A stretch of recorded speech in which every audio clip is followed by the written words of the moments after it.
अस्सलाम वालेकुम legends and good morning. हम लोग रेगुलेशन ऑफ जीन को डिस्कस कर रहे थे। मैंने लास्ट टाइम बताया कि किस तरह इकोलाई बैक्टीरिया जो है वो ग्लूकोज में सर्वाइव करता है और किस तरह हमारे पास जो इकोलाई बैक्टीरिया है वो हमारे पास लैक्टोज में सर्वाइव करता है और कौन कौन सी किस तरह जीन जो हैं वो ट्रांसक्राइब होती हैं, मैसेंजर आरएनए बनाती हैं और फिर प्रोटीन फॉर्मेशन होती है। मैंने बताया कि हमारे पास जो बैक्टीरियाज होते हैं, बैक्टीरिया के अंदर डिफरेंट टाइप ऑफ जीन्स होती हैं जो कि ट्रांसक्राइब होती हैं और हमारे पास जो लैक्टोज होता है उसके लिए प्रोटीन्स फार्मेशन और इंजाइम्स बनाती हैं जो कि break down of the lactose करती हैं। ठीक है। नॉर्मली क्या होता है, जब स्टार्टिंग होती है तो उस वक्त a little amount of lactose जो है वो सेल के अंदर इंटर होता है और वो आकर हमारे स्टिमुलेट करता है कैप रीजन को। मैंने बताया लास्ट टाइम कि कैप रीजन क्या होता है, ये आरएनए पॉलीमरेज की हेल्प करता है, जबकि हमारे पास दूसरी साइड पे होता है ऑपरेटिव रीजन, जिसके अंदर रिप्रेसिव प्रोटीन होती है, तो वो इसको रोकने की ट्राई करता है। ठीक है। तो हमारे पास जो normally lactose little bit inter होता है और वो हमारे कैप रीजन को स्टिमुलेट कर देता है, जिसकी वजह से आरएनए पॉलीमरेज जो है वो बहुत ज़्यादा वर्क करता है, मैसेंजर आरएनए ज़्यादा बनते हैं फॉर दी लैक्टोज। ठीक है। देन जो लैक्टोज होता है उसके लिए जो जीन्स होती हैं फॉर इन द बैक्टीरिया वो होती हैं Z gene, Z gene, Y gene and A gene. ठीक है। ये तीन टाइप्स की जीन्स होती हैं हमारे बैक्टीरियाज के अंदर जो कि लैक्टोज के लिए एंजाइम्स प्रिपेयर करती हैं। ठीक है। हमारे पास जो डीएनए होता है फॉर दी सॉरी जो डीएनए होता है हमारे एक बैक्टीरिया के अंदर, उसके अंदर जो जीन्स होती हैं जी जीन, वाई जीन, ए जीन, ये सारी जीन्स जो हैं ये जब ट्रांसक्राइब होती हैं तो ये हमारे पास पॉलीसिस्ट्रोनिक होती हैं। पॉलीसिस्ट्रोनिक का क्या मतलब है वो समझाता हूँ। पॉलीसिस्ट्रोनिक का मतलब ये है कि हमारे पास सपोज एक मैसेंजर आरएनए देखो यहाँ पे बना है। ठीक है। ये मैसेंजर आरएनए कैसे बना है, हमारे डीएनए को ट्रांसक्राइब करके। ट्रांसक्रिप्शन क्या है ऑलरेडी काफ़ी सारा टाइम बता चुका हूँ, वर्थ रिपीटिंग। ओके, ये मैसेंजर आरएनए है। यहाँ पे ऐसा होता है कि डिफरेंट यहाँ पे कोडोन्स होंगे, स्पेस छोड़ के फिर हमारे पास डिफरेंट कोडोन्स होंगे, या स्पेस नहीं होती, मीन के न्यूक्लियोटाइड तो होते हैं, लेकिन बताता हूँ कि स्पेस मैंने क्यों बोला। ये देखें, यहाँ पे पॉलीसिस्टोनिक का मतलब ये है कि हमारे पास यहाँ पे कोई भी एक राइबोसोमल आरएनए वर्क करेगा, कुछ सिचुएशन तक वर्क करेगा, फिर उसको छोड़ के अगेन बैक अपनी पोजीशन पे आ जाएगा। देन एक और राइबोसोम आएगा, वो इसको रीड करेगा, यहाँ तक रीड करेगा, उसके बाद बैक टू अपनी पोजीशन आ जाएगा। मतलब ये कि एक मैसेंजर आरएनए के ऊपर काफ़ी ज़्यादा इंफॉर्मेशन होती हैं जो कि हमारे पास डिफरेंट टाइप ऑफ प्रोटीन्स को प्रोड्यूस कर सकती हैं। ठीक है। लेकिन जो हमारे पास ह्यूमन डीएनए होता है वो होता है मोनोसिस्टोनिक, ना कि पॉलीसिस्टोनिक। मोनोसिस्टोनिक का मतलब ये है कि जो हमारे मैसेंजर आरएनए है उसके ऊपर सिर्फ और सिर्फ एक ही राइबोसोमल आरएनए काम करेगा और वो पूरे के पूरे आरएनए को ट्रांसलेट कर लेगा। ठीक है। एक बार फिर रिपीट करता हूँ कि जो हमारे पास एंजाइम ये पॉलीसिस्टोनिक जो है, इसका मतलब ये है कि कोई भी एक मैसेंजर आरएनए जो बनता है वो बहुत सारे एंजाइम बना सकता है फॉर द डिफरेंट कंडीशंस। ठीक है। लेकिन जो मोनोसिस्टोनिक है इसका मतलब ये है कि एक जो मैसेंजर आरएनए है उससे सिर्फ एक टाइप के ही एंजाइम्स बनेंगे। ठीक है। एक पूरा का पूरा सेटअप लाइक एज, जैसे मैंने कहा कि lactogen gene Z, lactogen gene Y and lactogen gene जो ए है, ये तीनों जीन्स जो हैं ये मिलकर हम इनको एक ग्रुप वाइज कहेंगे कि लैक्टोजन ओपिरॉन। लास्ट टाइम मैंने बताया कि ओपिरॉन क्या होता है, जिसमें एक किसी भी कंडीशन में चेंज कर लेता है अपने जीन से एंजाइम्स को। ठीक है। तो ये पूरा का पूरा एक सेट है जिसमें जी जीन है, वाई जीन है और अल्फा जीन है। ठीक है। ये जो जीन्स हैं इनको एक पूरे सेट में हम कहेंगे ओपिरॉन। ठीक है। ये सिर्फ इसी के लिए यूज़ नहीं होता, इसको बोलते हैं लैक ओपिरॉन, मतलब लैक्टोज ओपिरॉन। ठीक है। इसके अलावा जो भी जिसके काम के लिए भी एक ग्रुप होगा उसको हम उसी के हिसाब से नेम देकर उसको साथ ओपिरॉन लगा देंगे। ठीक है। देन यहाँ पे देखें कि मैं आपको एक दो चीज़ें बताता हूँ कि लाइक एज ग्लूकोज जो है हमारे पास इंक्रीज है, ये अभी तक प्रोकैरियोटिक सेल की ही बात हो रही है। ठीक है। हमारे पास ग्लूकोज इंक्रीज करता है तो क्या होगा, जो लैक ओपिरॉन होगा वो इनहिबिट रहेगा। ठीक है। इसके बाद अगर इस कंडीशन में अगर ग्लूकोज ज़्यादा है और लैक्टोज कम है, ठीक है, तो इस कंडीशन में हमारे पास जो ओपेरॉन है वो इनहिबिट ही रहेगा। ठीक है। देन अगर हमारे पास ग्लूकोज कम है और लैक्टोज ज़्यादा है तो ये हमारे पास स्टिमुलेट हो जाएगा और इसके स्टिमुलेशन से क्या होगा, different type of enzymes produce होंगे जो कि अपने बैक्टीरिया के सर्वाइवल के लिए लैक्टोज के साथ वर्क करना स्टार्ट कर देंगे, ठीक है।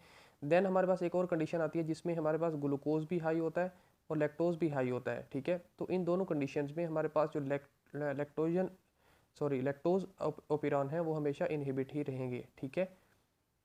ये स्टेप्स थे सारे के सारे हमारे पास फॉर दी बैक्टीरिया, ठीक है। अभी हम यूकैरियोटिक डीएनए की तरफ आते हैं। तो यूकैरियोटिक डीएनए में क्या होता है और किस तरह ये ओपेरॉन काम करते हैं और किस तरह एक कंडीशन से दूसरी कंडीशन में या जो फीमेल्स होती हैं उनके अंदर बार बॉडी होती है तो वो बार बॉडी को किस तरह म्यूट करते हैं और बाकी जो जीन्स होती हैं उनको किस तरह रेगुलेट करते हैं, ठीक है। हमारे पास नॉर्मली जो क्रोमाटिन होता है उसकी 2 टाइप्स होती हैं।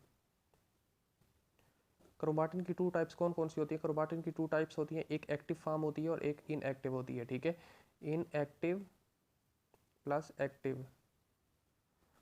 इनएक्टिव को हम जो है उसको सेकंड नेम हम देते हैं, उसको कहते हैं एक्टिव को यूक्रोमाटिन, ठीक है। जो इनएक्टिव है उसको बोलते हैं हेट्रोक्रोमाटिन। मे भी आज इसी चीज़ को ही हम डिस्कस कर पाएंगे क्योंकि वीडियो काफ़ी ज़्यादा लंबी हो जाएगी। तो हेट्रोक्रोमाटिन और यूक्रोमाटिन में क्या फ़र्क है और ये इसमें किस तरह डिफरेंसेस होते हैं। जब मैंने डीएनए पैकिंग के बारे में बात की तो मैंने ये बताया कि हमारे पास जो ऑक्टामर होता है उसके ऊपर जो डीएनए है वो रैप्ड होता है। लाइक ऑक्टामर क्या होते हैं और डीएनए उसके ऊपर रैप्ड कैसे होता है, ये सारे के सारे डीएनए पैकिंग के लिए अलग से वीडियोस प्रेजेंट हैं इधर चैनल पे, तो आप देख सकते हैं। तो देखें जो डीएनए होता है इसके ऊपर डबल रिंग बनाकर फिर नेक्स्ट के ऊपर चला जाता है, ठीक है। तो ये जो है ये इसको बोलते हैं ऑक्टामर, ठीक है। ये जो ऑक्टामर होता है ये क्या काम करता है, सॉरी, ये जो हमारे पास राउंड शेप्ड है इसको बोलते हैं ऑक्टामर और इसके ऊपर जो डीएनए है वो रैप्ड होता है। रैप्ड डीएनए और ये जो ऑक्टामर होता है इसको कंबाइनली बोलते हैं न्यूक्लियोसोम। इसको ऑलरेडी मैं काफ़ी टाइम पहले डिस्कस कर चुका हूँ, ठीक है। तो ये जो है इस तरह रैप्ड होता है और जब हमारे पास कोई भी एक डीएनए, ये दोनों जो है एक दूसरे के पास आ जाते हैं तो यहाँ पे जो डीएनए है वो लूज़ हो जाता है। जब डीएनए लूज़ हो जाता है तो ये ईजीली ट्रांसक्राइब हो सकता है, ईजिली इससे आरएनए बन सकता है और ईजिली इसके अंदर जो आरएनए पॉलीमरेज है वो इंटर कर सकता है, ठीक है। तो जब आरएनए पॉलीमरेज इजीली इंटर कर सकता है तो हम इसको बोलते हैं ये एक्टिव फॉर्म है। मतलब ये है कि अगर लूज डीएनए होगा तो उसके अंदर हमारे पास आरएनए पॉलीमरेज इंटर कर सकेगा और हम उसको कहेंगे दिस इज़ अ यूक्रोमाटिन, ठीक है।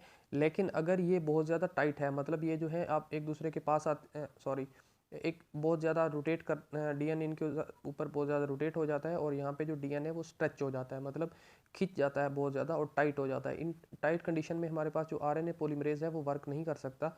उनकी वर्क ना करने की वजह ये है कि जो डीएनए वो बहुत ज़्यादा टाइट है। तो ये है इनएक्टिव फॉर्म जिसको हम कह सकते हैं कि ये यूक्रोमाटिन है, ठीक है। अब क्वेश्चन ये है कि हमारे पास कौन सी चीज़ है जो कि इसको फोर्स करती है कि ये यूक्रोमाटिन है या हेट्रोक्रोमाटिन है। जो हमारे पास यूक्रोमाटिन है मतलब ये एक्टिव फॉर्म है। तो एक्टिव फॉर्म के लिए क्या है, जो असाइलेशन है वो डीएनए को एक्टिव करती है। मतलब ये अगर कोई भी एक डीएनए का एक पार्ट है या डीएनए है तो वो असाइलेटेड होगा, असाइलेटेड असाइलेटेड होगा, मतलब असाइल ग्रुप उसके ऊपर अटैच होगा तो वो हमारे पास एक्टिव फॉर्म में होगा। और अगर हमारे पास मिथाइलेटेड होगा, यानी कि मिथाइलेटेड डीएनए होगा तो हम उसको कहेंगे कि वो हेट्रोक्रोमाटेड है और वो बहुत ज़्यादा टाइट है जिसकी वजह से आरएनए पॉलीमरेज काम नहीं कर सकता, ठीक है। ये अगेन रिपीट करता हूँ कि फैक्टर कौन से हैं इसको एक्टिव और डीएक्टिव रखने के लिए। फर्स्ट फैक्टर ये है कि यहाँ पे जो हमारे पास न्यूक्लियोसोम है वो बहुत ज़्यादा टाइट हो जाते हैं। न्यूक्लियोसोम के टाइट होने की वजह से डीएनए टाइट हो जाता है। डीएनए टाइट होने की वजह से हमारा आरएनए पॉलीमरेज वर्क नहीं कर सकता और हमारे पास डीएनए जो है इनएक्टिव हो जाता है, ठीक है। सेकंड यहाँ पे है हमारे पास इनएक्टिवेशन के लिए मिथाइलेशन। अगर डीएनए बहुत ज़्यादा मिथाइलेटेड हो गया है तो वो इनएक्टिव हो जाएगा, वहाँ पे आरएनए पॉलीमरेज वर्क नहीं कर सकेगा। देन हमारे पास सेकंड कंडीशन ये है कि यूक्रोमाटिन या एक्टिव फॉर्म। एक्टिव फॉर्म के लिए क्या है कि हमारे पास जो न्यूक्लियोसोम है वो रिलैक्स करेंगे और इसके ऊपर जो रैप्ड डीएनए है वो भी रिलैक्स होगा। उसके रिलैक्स करने के से हमारा जो आरएनए पॉलीमरेज है वो इजीली इंटर हो जाएगा, आरएनए पॉलीमरेज वर्क करेगा, आरएनए बनेगा और हम कहेंगे कि ये एक्टिव फॉर्म है। या उसके ऊपर असाइल ग्रुप जो है वो बहुत ज़्यादा अटैच हो जाएगा तो हम उसको कहेंगे ये यूक्रोमाटिन है, ठीक है। तो हमने आज के दिन क्या डिस्कस किया, नॉर्मली हमने बात की कि रेगुलेशन ऑफ जीन्स के बारे में, ठीक है। ऑलरेडी जो प्रीवियस चीज़ें थी वो मैं बता चुका था कि किस तरह एक ग्लूकोज जो है वो स्टिमुलेट करता है हमारे कैप प्रोटीन को, सॉरी साइक्लिक एएमपी को, जो इंक्रीज्ड ग्लूकोज होता है वो इनहिबिट करता है साइक्लिक एएमपी को। कैप रीजन क्या होता है, कैप को किस तरह स्टिमुलेशन मिलती है, और आरएनए पॉलीमरेज की वर्किंग कैसे तेज़ होती है। देन आज के दिन हमने पढ़ा कि लैक्टोज जो है उसमें जी, वाई और ए 3 टाइप की जीन्स होती हैं। फिर मैंने बताया कि पॉलीसिस्टोलिक क्या होता है, और फिर बताया कि ह्यूमन जो डीएनए होता है वो मोनोसिस्टोनिक होता है। देन हमने बात की कि जो इंक्रीज्ड ग्लूकोज है या इंक्रीज्ड लैक्टोज है वो किस तरह एक स्टिमुलेट करता है ओपिरान को या इनहिबिट करता है। देन हमने क्रोमाटिन की बात की, ठीक है। तो ये सारी चीज़ें होप सो आपको समझ आ गई। नेक्स्ट जो वीडियो होगी उसमें हम यूक्रियोटिक सेल का जो डीएनए है या कौन कौन सी जीन्स रेगुलेशन होती हैं और किस तरह होती हैं वो सारी की सारी डिस्कस करेंगे, ठीक है। Thank you doctors, good bye.